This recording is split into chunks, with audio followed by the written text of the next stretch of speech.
वाहिगुरु जी का खालसा वाहिगुरु जी की फतेह।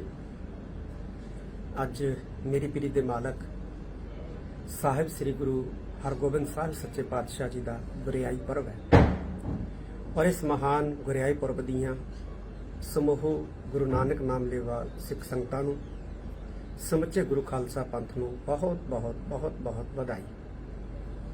मेरी पीरी दे मालक साहिब श्री गुरु हरगोबिंद साहिब सच्चे पातशाह जिन्हां ने पंज भौतिक तन दे विच विचरदे वक़्त दी हुकूमत दे नाल 4 युद्ध लड़े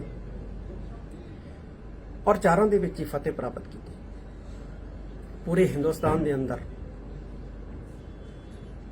गैर मुसलमान लोगों के अंदर ये धारणा सी कि इस शक्तिशाली साम्राज्य नूं हुकूमत नूं कोई भी चुनौती नहीं दे सकता, लेकिन श्री गुरु हरगोबिंद साहिब सच्चे पातशाह जी ने 4 युद्ध लड़के चारां दे विच जित प्राप्त करके इस धारणा नूं तोड़िया।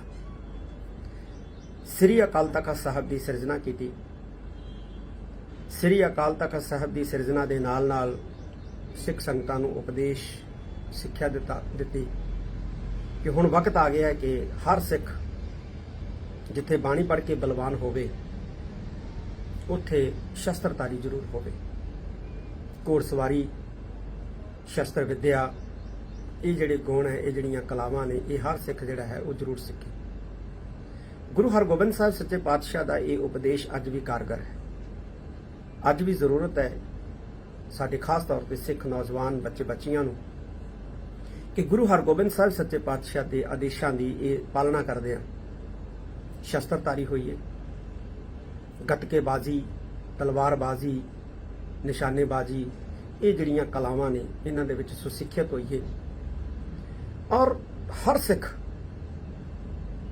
लाइसेंसी जिहड़े मॉडर्न हथियार ने लीगल तरीके दे नाल वो भी जिहड़ा है वो रखण दा हर सिख यतन जरूर करे, क्योंकि समा इस तरह का जिहड़ा है वो आ रहा, हालात इस तरह के जिहड़े बन रहे हैं कि हर सिख अपने आप नूं बाणी पढ़ के नाम जप के भजन करके बलवान बनावे और नाल नाल तंदुरुस्त होवे, नशियां तो रहत होवे, क्योंकि नशे जिहड़े ने ये शरीर गाल रहे हैं।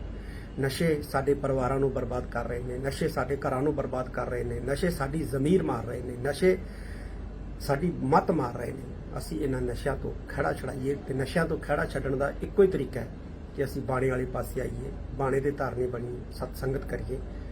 इहो ही गुरु हरगोबिंद साहिब सच्चे पातशाह का उद्देश है। मैं एक बार फिर मेरी पीरी दे मालक साहिब श्री गुरु हरगोबिंद साहिब जी की गुरियाई दिवस दीआं समूह सिख संगतां नूं बहुत बहुत बधाई दिंदा। वाहिगुरू जी का खालसा वाहिगुरू